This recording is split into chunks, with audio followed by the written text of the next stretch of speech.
Hi, and welcome to another episode of the Horror Vision. I am Anthony, And I'm Missy. and tonight we watched something. Well, we'll see if it was special or not right now, Missy. We're going to talk about it. We went and saw Return to Silent Hill, directed by Christopher Gans again.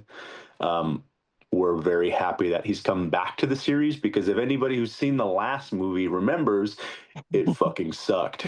So, um, I think this movie.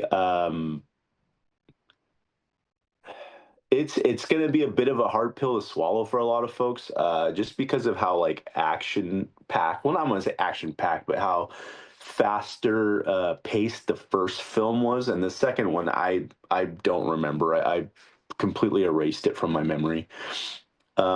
This one leans a little more heavier into the lore of the second game, so for fans of that, I mean, you're going to notice the tweaks here and there, and you're going to notice certain stories being compiled on top of each other. Multiple characters just smushed into, one or two. Yeah. It works. It's kind of not what I was expecting. I think it leaned a little too much into the video gaming aspect of it, and it because they did that, I feel like the actors weren't allowed to work outside that box too much, and I felt that they were limited. And in that regard, it kind of makes the acting a little bit bland. It doesn't come off very, very strongly because they're not allowed to, as far as the actors go. The audience tonight was, I mean, they were there. They showed up. There was probably about 20 people in the audience this evening.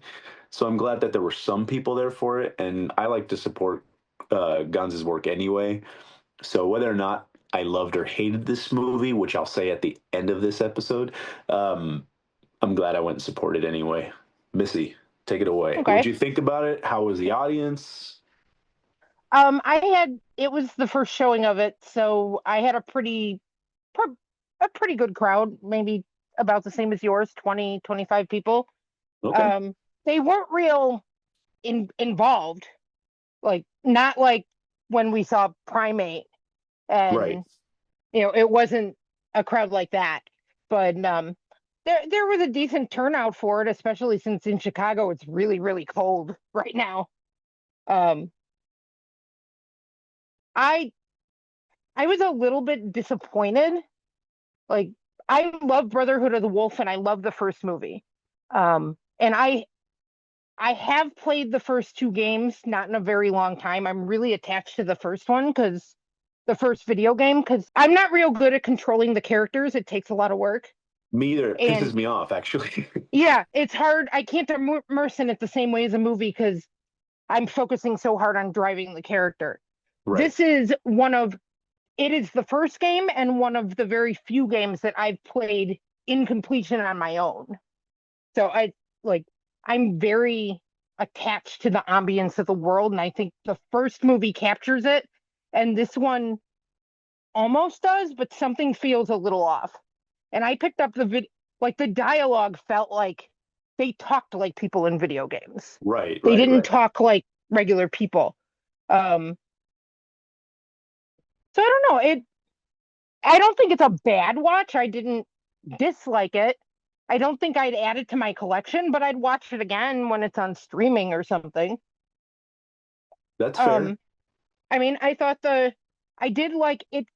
It captures a couple of really cool images straight out of the game, like the scene with the paused nurses where they're like all stuck. And it's been a long time since I played the second game. I feel like the story is there, but it just feels a bit disjointed.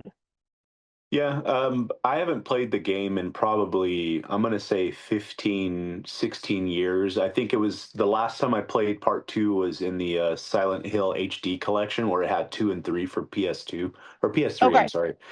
So, and the one thing I was really hoping that they would have corrected during that game was some of the control issues. I went into the first bathroom in the game, and I don't know how many times because I'm holding the opposite direction that I'm thinking he's going to run straight out. As soon as And he you'd run comes into out of a the bathroom, wall. he goes right fucking back in. And I just couldn't get it. And I was like, why didn't they fix this shit? Like, Oh, what the right. hell was.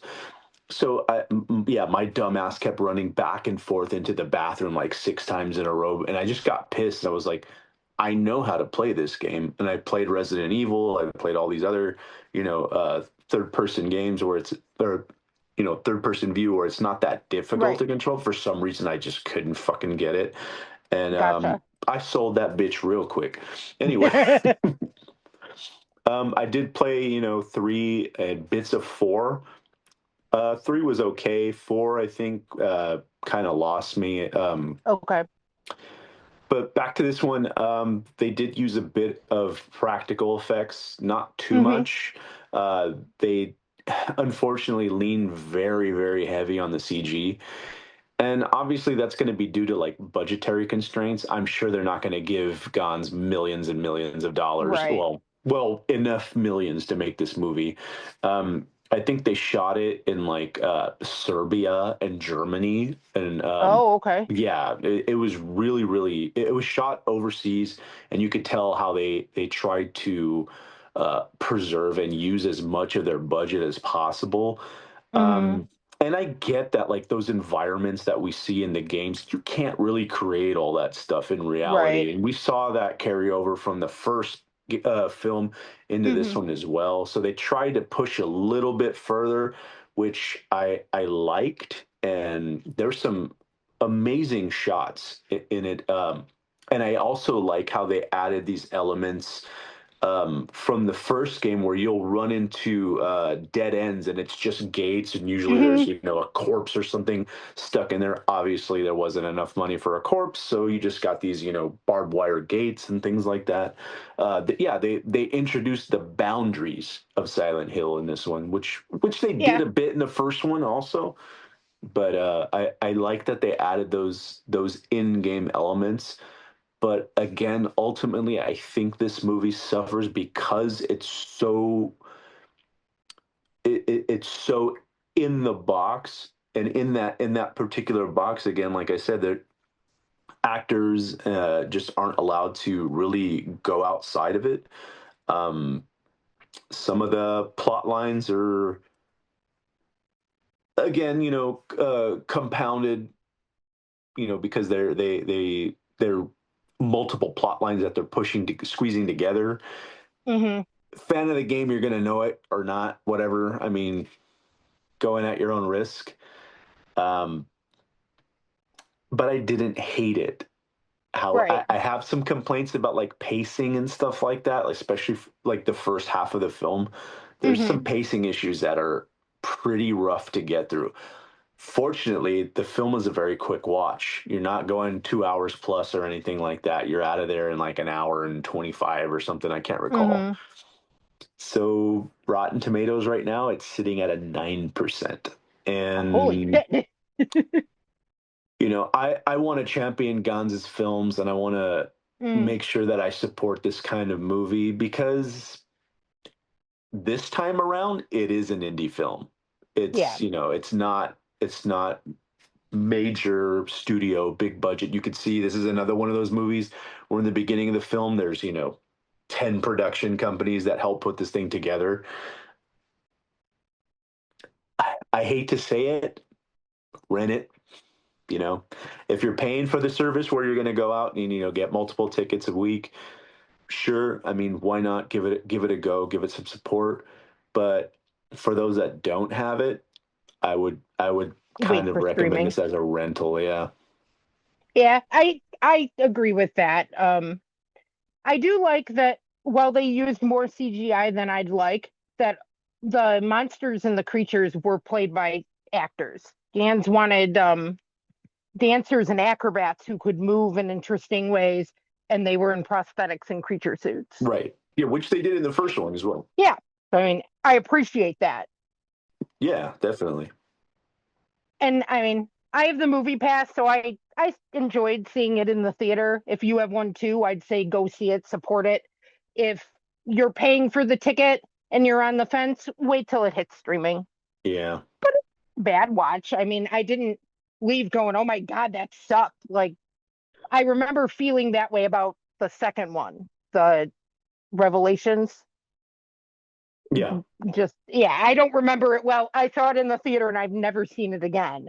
Yeah, I had a guy in my audience screaming, like he was yelling at the screen when the film ended. He got up and yelled at the screen all of his grievances. It was bizarre, but I'd never seen that before. Did you get the postcard that they gave out?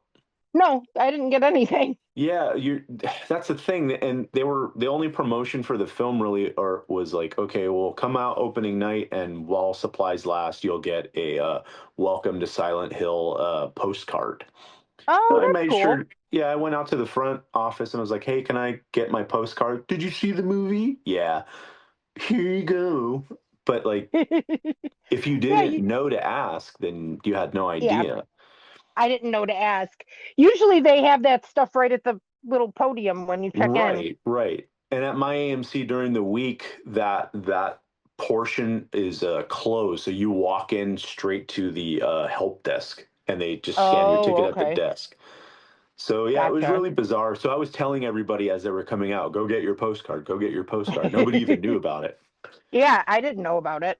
Yeah, it's pretty cool looking. Kind of similar to well, it's pretty much the poster artwork, but similar to Okay, the old artwork from the first the iteration of the second game. So it's right. what's his name standing there with the big "Welcome to Silent Hill" sign next The to him. sign. All in all, I'm gonna go ahead and give this movie a 2 out of 5.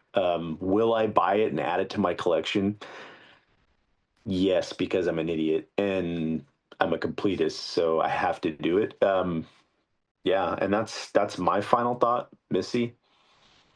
Probably give it a 3 out of 5, like right in, that's kind of my middle ground. I'd watch it again. It wasn't bad, but it's not as good as the like I feel like Gans nailed the mood in the first one and something got lost in translation here. Yeah, which is unfortunate. However, yeah, I wouldn't change it if it was on TV. But I, anyway, audience, I hope you will give the film a chance anyway and go and support it, regardless of what you've heard here tonight. And ignore the 9% on Rotten Tomatoes. Make up your own mind. Have your own yeah, opinion. Be your own person. For the Horror Vision, I am Anthony. and I'm Missy.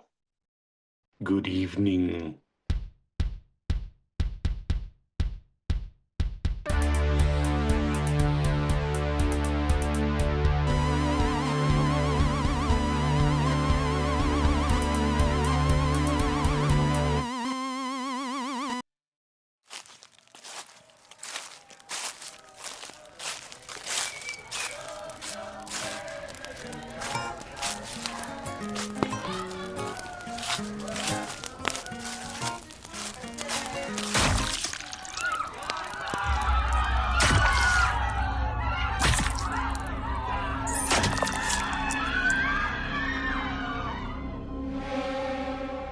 When incoming high school senior Lisa McCready's boyfriend and classmates are brutally murdered at a party in the woods, the quiet suburban community of Sundown Hills transforms into a paranoid nightmare. Betrayal, corruption, and dark family secrets push Lisa dead center into a burgeoning class war where rival millionaires plot to steal the town's future between reliance on big oil and the incoming age of legalized weed, electric cars, and social conscience. As she struggles for answers, the killings continue, and Lisa finds the world she knew is little more than a lie to placate the masses and keep a satanic 1% in power. From the demented mind of Sean C. Baker, author of Murder Virus, A Collection of Desires, and Volume 4, comes Black Gloves and Broken Hearts, Teenage Giallo Mystery. Available now.